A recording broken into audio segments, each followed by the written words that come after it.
Hichi ndo kile ambacho amezungumza mwamba Putin mara baada ya kutembelea mkoa wa Kursk, mkoa ambao ulivamiwa na jeshi la Ukraine tarehe 6 Agosti 2024. Anasema vikosi vya wanajeshi wa Urusi vinapaswa kumshinda adui aliyejikita katika mkoa wa Kursk na kushiriki katika shughuli za kijeshi hapa na kufanya hivyo haraka iwezekanavyo.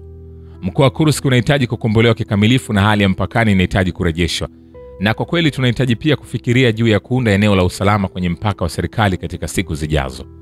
Natarajia kwamba kazi za kupambana zinazokabili vikosi vyetu hakika zitafikiwa na mkoa wa Kursk utakombolewa kikamilifu kutoka kwa adui katika siku za usoni.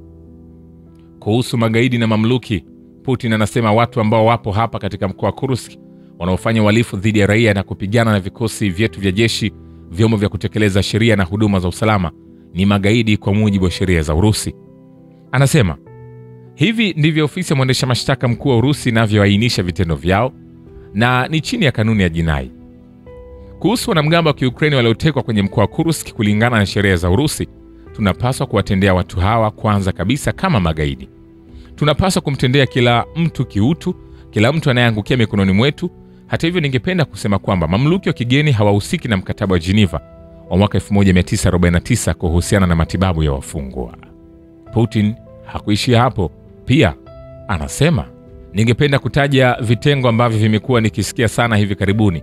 Ni idara 76 ya walinzi wa mashambulizi ya ndege, kitengo cha mashambulizi ya ndege ya walinzi wa 106, walinzi wa 11, watenganisha kikosi cha mashambulizi ya ndege, walinzi wa 83 wa kikosi cha mashambulizi ya ndege, kikosi cha mashambulizi ya ndege cha 5, kitengo cha mashambulizi ya ndege cha saa 155 cha walinzi wa meli ya Pacific, ambao pia wanatenga kikosi cha wanamaji na kikosi cha 810 cha wanamaji cha Black Sea Flight.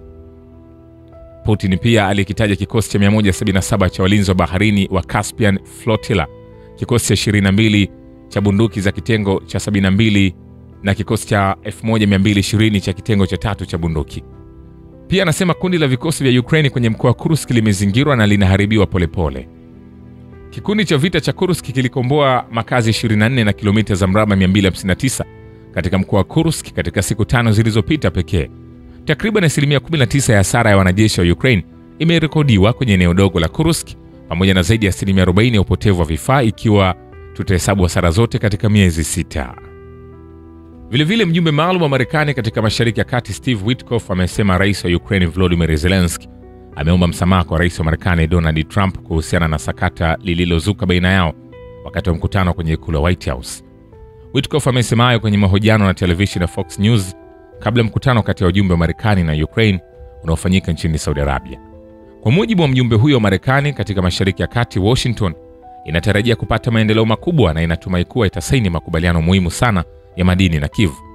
Zelensky alituma barua kwa rais, aliomba msamaha kwa tukio zima lililotokea katika ofisi ya Oval, ameeleza Witkoff, na kuongeza kwa kusema, nadhani ilikuwa hatua muhimu na kumekuwa na majadiliano mengi kati ya timu zetu na wa Ukraine na watu wa Ulaya ambao wana umuhimu pia kwa ajili ya majadiliano haya.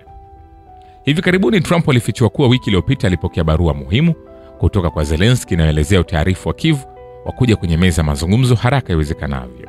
Zelensky aliparurana kwa makelele na maneno makali na Trump na makamu wake JD wakati wa mazungumzo kwenye ikulu ya White House mwezi uliopita.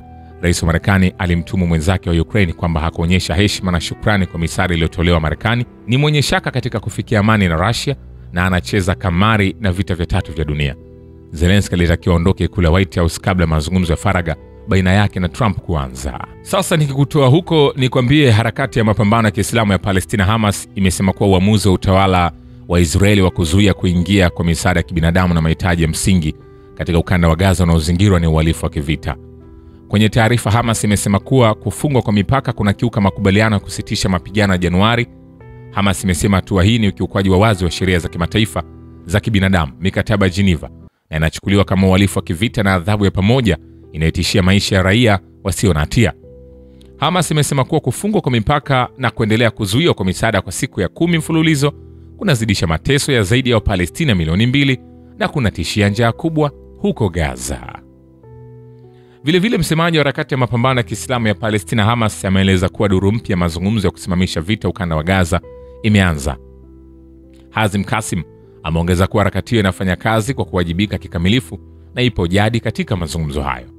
Kasim ameashiria kushiriki katika mazungumzo hayo mjumbe maalum wa Marekani anayehusika na swala la mateka, na akasema, tunatumai kwamba duru hii ya mazungumzo itazaa matunda ya maana kuelekea awamu ya pili ili kuandaa utangulizi wa kusitishwa mashambulizi ya Israeli, kuondoka wazayuni magasibu ukanda wa Gaza na kutekelezwa mapatano ya kubadilishana mateka. Afisa huyo wa Hamas amesema wanachosubiri sasa ni hatua mpya katika mazungumzo ya Doha kwa shabaha ya kutekeleza awamu ya pili ya makubaliano na kuruhusu misaada kuingia Gaza na kupatiwa hakikisho la kumaliza vita. Vilevile, duru moja Palestina yenye taarifa za mazungumzo yaliyofanyika kati ya Hamas na serikali ya Marekani imekanusha ripoti zinazodai kuwa harakati hiyo ya mukawama wa Kiislamu ya Palestina imekubali kupokonywa silaha mkabala wa kutekeleza usitishaji vita baina yake na utawala wa Kizayuni wa muda mrefu huko Gaza. Duru hiyo imenukuliwa na televisheni ya Sky News ya Kiarabu ikieleza kwamba Hamas haijapendekeza wazo la kujiondoa katika siasa na kuweka chini silaha mkabala wa kutekeleza usitishaji vita wa muda mrefu utakaodumu kwa muda wa kati ya miaka 5 hadi 10. Chanzo hicho kimeongeza kuwa wazo la Hamas kujiondoa katika siasa na kuweka chini silaha mkabala wa kufikia mapatano ya kusitisha vita kwa Gaza kwa muda mrefu lilipendekezwa na ujumbe wa Marekani, lakini lilikataliwa na harakati hiyo. Shukrani kwa Babu Kivita na Historia ya Dunia. Mimi ni Richard Show, The Rich Voice. Ni follow Instagram na TikTok kama Rich Voice Official. Asante.